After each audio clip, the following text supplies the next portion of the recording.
Cell phones have come a long way since the first actual cell phone in 1983. This cell phone was the Motorola Dynatac 8000X.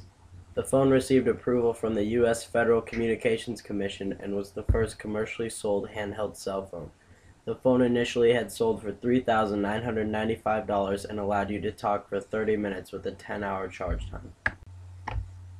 6 years later, in 1989, Motorola came out with a new cell phone, the Motorola Microtac. New technology developed by Motorola allowed for drastic reduction in size. Because of this, the Microtac weighed in at only 12.3 ounces and sold for anywhere between $2,495 and $3,495. There were a few odd and unusual features to this phone.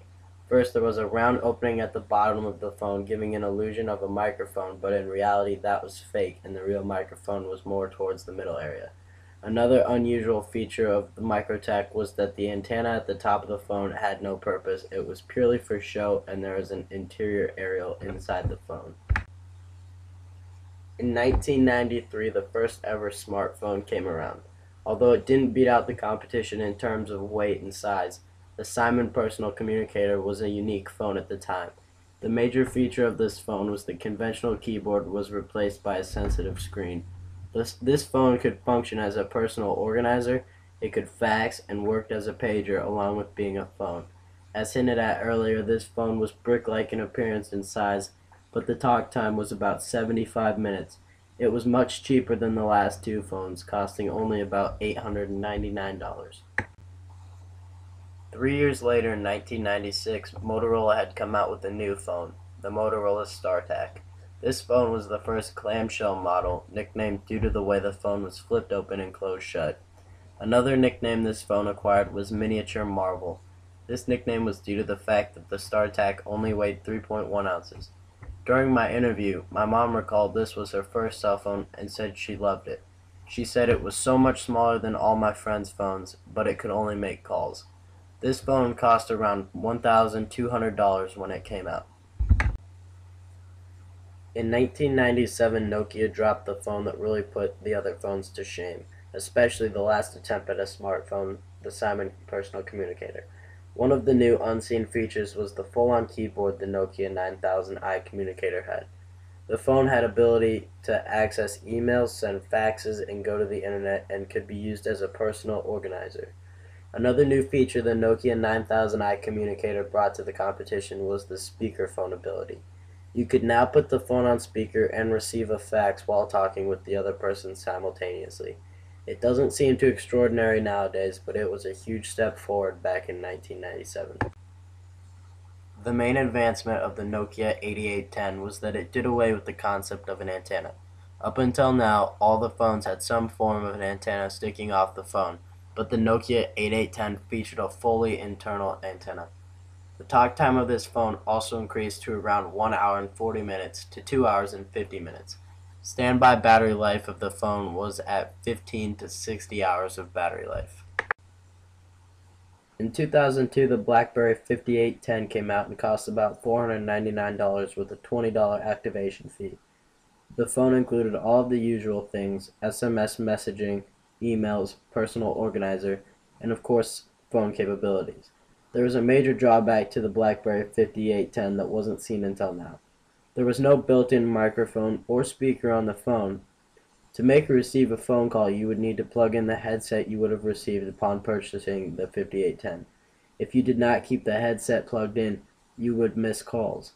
However, some might argue being able to talk on the phone with the headset and use any of the PDA features at the same time outweighed the disadvantage of a separate headset. Regardless, it was more than likely if you were a person who had frequent phone conversations, the BlackBerry 5810 wasn't for you, but more for the person who needed to handle multiple types of data with the occasional phone call. The Sanyo SCP-5300 in 2002 introduced a few new factors to the cell phone competition. Specifically, the Sanyo SCP-5300 is widely credited with being the first cell phone with a decent camera, and was called a step in the right direction for camera hybrid phones. The camera could take pictures in 3 different settings: the high setting, medium setting, and low setting. Along with those new features, the camera boasted a flash capability, a timer, and a zoom setting. You could also email the pictures right from the phone, and a recipient would receive a URL of the photo. Another notable feature of the Sanyo SCP-5300 was the 65,000 color external LCD screen. This screen displayed network strength, battery life, time, and caller ID info when available, but also a picture of the person calling, if one was selected.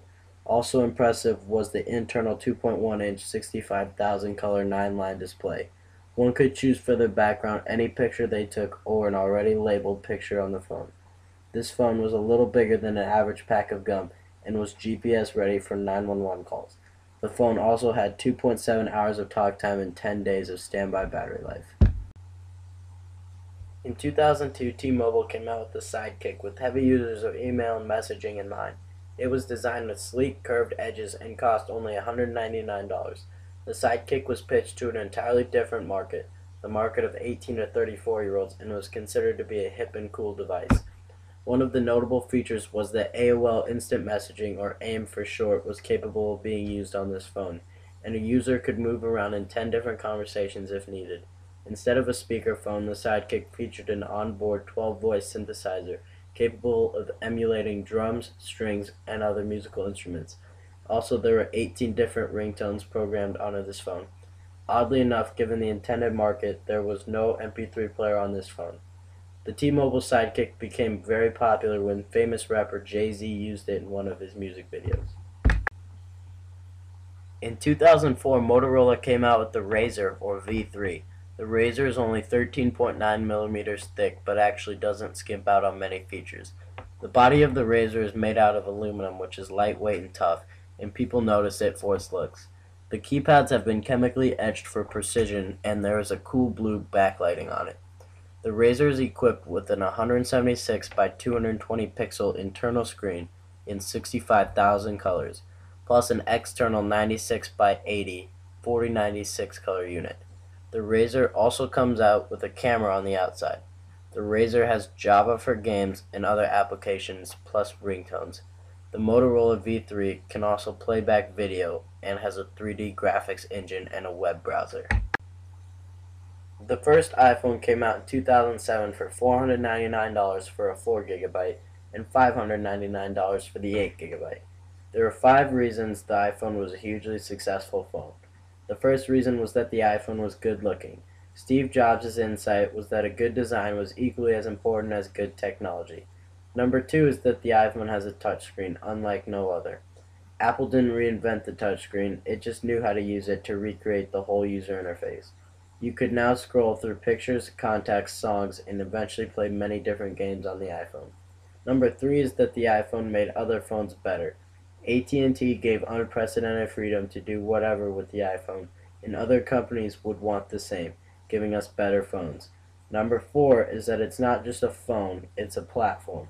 The iPhone took OS X, the desktop operating system, and put it in the iPhone. The iPhone truly was the first handheld walk-around computer.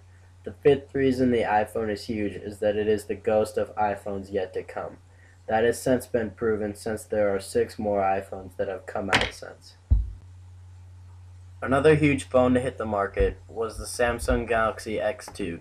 This phone had a 4.3-inch screen with brilliant resolution and a customizable interface for your applications. This phone had access to over 2,500 magazines and 2,000 books. The Galaxy S2 had PC-like internet browsing and Adobe Flash Player capabilities. It had an 8-megapixel camera and an HD recording and video playback. You could also use voice commands to send text or write notes down. The Galaxy S2 also had high-quality games and 13 million tracks of sounds available for download. The iPhone 5 was said to be the biggest thing to happen to iPhone since the iPhone. The iPhone 5 had a 4-inch brilliant resolution, with a longer and more wider screen, but the same width as the 4S. The iPhone 5 connects to more networks and the Wi-Fi is much faster than the previous ones. The all-new A6 chip is more powerful but less battery consuming. It also allows performance to be twice as fast as the A5 chip with even more battery life. This concludes my documentary on the evolution of cell phones.